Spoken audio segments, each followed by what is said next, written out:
kita langsung ke materi. Masih berkaitan dengan teknikal ya, masih berkaitan dengan teknikal. Sekali lagi, kemarin sudah kita sampaikan berkaitan dengan chart pattern ya, berkaitan dengan chart pattern. Di dalam chart pattern yang paling penting sekali lagi ada level, ada high low ya. Dalam chart pattern ada dua yang paling penting, ada level, ada high dan low nya. Apapun namanya, apapun bentuknya chart pattern, perhatikan high dan low nya, sambungkan, kemudian tarik garis. Contoh misalkan seperti ini, high nya di sini, low nya di sini, high nya di sini, low nya di sini. Tarik garis sesuai dengan high dan low nya ya, misalkan begini. Kemudian di bawah juga begitu, sesuai dengan garisnya sampai ketemu. Dari situ nanti kita tunggu breakoutnya di mana. Jadi yang ke bawah ini adalah mewakili resisten, yang ke atas mewakili support. Maka nanti ketika dia breakout di salah satunya, ya kita ikuti di sana, itulah yang mendominasi. Kalau dia breakout di atas, ya kita tunggu hingga betul-betul terkonfirmasi baru kita ikut buy. Oke, jadi kita cukup melihat dari high dan low nya. Mungkin ada model lain ya. Bisa juga modelnya seperti ini, naik turun, naik turun, naik turun. Sama halnya dengan yang tadi, perhatikan ujungnya, high nya di sini, low nya di sini, high nya di sini, low nya di sini, high nya di sini. Kemudian kita tarik garis, kita tarik garis. Ada kalanya satu garis datar, ada kalanya satu garis miring.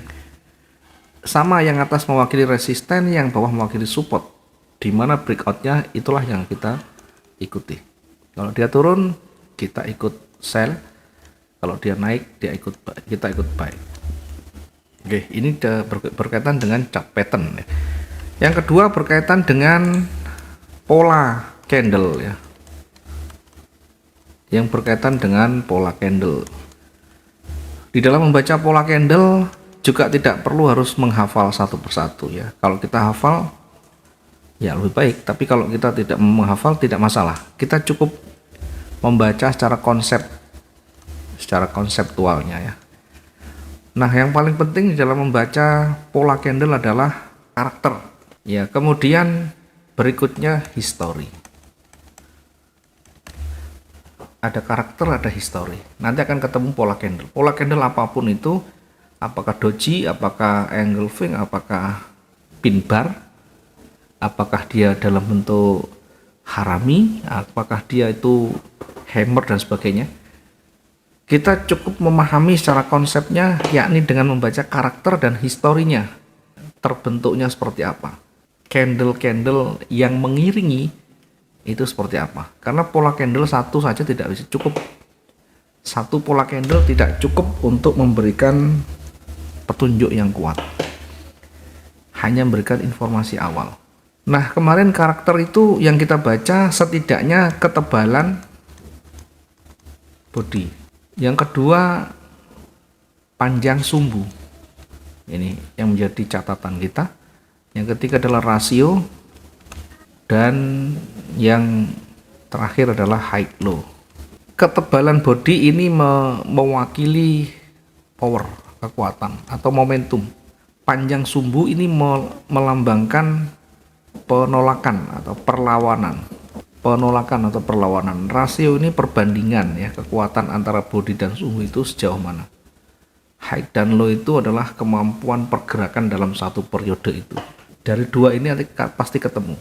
Contoh misalkan, kalau kita baca pola candle ada banyak, mungkin ada doji, ada engulfing, ada juga namanya hammer dan sebagainya, atau apapun itu yang mungkin pernah kita pelajari dan pernah kita sampaikan. Nanti ujung-ujungnya dua ini yang menjadi petunjuk ya. Ya, contoh kita lihat doji misalnya. Doji itu sumbunya panjang, bodinya pendek ya. Sumbunya panjang, bodinya pendek, atau hampir tidak ada bodi, atau bodi Nyaris tidak ada.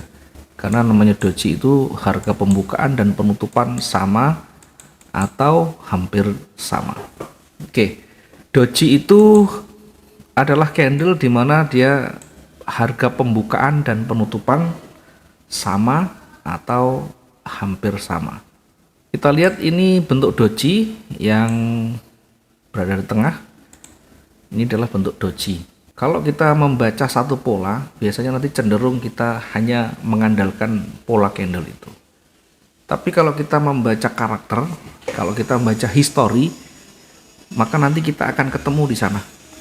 Kita akan bisa menemukan petunjuk yang lebih kuat dan dibanding dengan hanya melihat pola. Oke, kita coba baca dari karakter candle yang terbentuk di candle doji ini. Kalau kita lihat ini, doji ini pergerakannya cukup kuat ke atas, juga lumayan kuat ke bawah. Jadi dia sempat naik sampai di harga 1925. Itu artinya buyer punya kekuatan yang luar biasa, menekan hingga 1925, jauh lebih tinggi dari harga tertinggi sebelumnya atau high sebelumnya. Tetapi endingnya dia ditolak atau ditolak ke bawah oleh seller ya, sampai habis bodinya.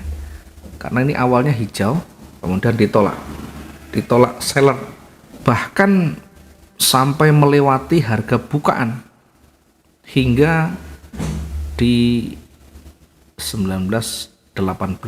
Cukup panjang menolaknya. Meski sampai di bawah pun ditolak kembali oleh buyer.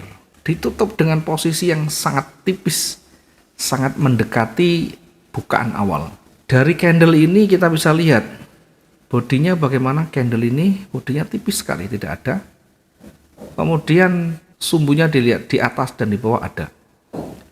Maka berbicara selanjutnya adalah rasio sumbu dan bodi. Kita lihat bodinya pendek, itu artinya lemah, powernya lemah. Kemudian ada sumbu ke atas yang panjang. Kalau kita bandingkan dengan sumbu yang bawah, masih panjangan yang di atas. Itu artinya penolakan turun jauh lebih kuat. Penolakan turun jauh lebih kuat. Ini karakter satu yang terbentuk. Kemudian yang kedua historinya atau candle yang sebelumnya yang membentuk. Kita baca di candle sebelumnya, ini bullish yang mendominasi. Sempat turun sebentar, kemudian naik sampai di 1924 ditolak. Nah, karakternya yang kita baca, volumenya tebal, kemudian ada sumbu di atas bawah. Sumbu di bawah pendek berarti naiknya ada tapi kecil. Yang berikutnya ada sumbu di atas, itu artinya ada penolakan seller, meskipun masih didominasi oleh buyer, sehingga tetap masih dominan buyer, tetapi mulai ada penolakan seller. Maka tidak heran ketika di awal ini menekan hingga jauh tinggi, lebih tinggi dari tertinggi sebelumnya, karena dominannya masih hijau sebelah kiri. Kemudian akhirnya kan ditutup di sini, akhirnya kan ditolak. Low-nya harga tertingginya sampai di sini, berikutnya low-nya lebih tinggi tapi ditolak, jauh lebih kuat ke atas tapi ditolak, sehingga penolakan yang luar biasa ini memberikan petunjuk bahwa seller itu betul-betul sudah muncul dengan kekuatannya, bahkan bisa menghabisi kekuatan buyer. Maka ini menjadi petunjuk seller akan mulai muncul dengan lebih kuat.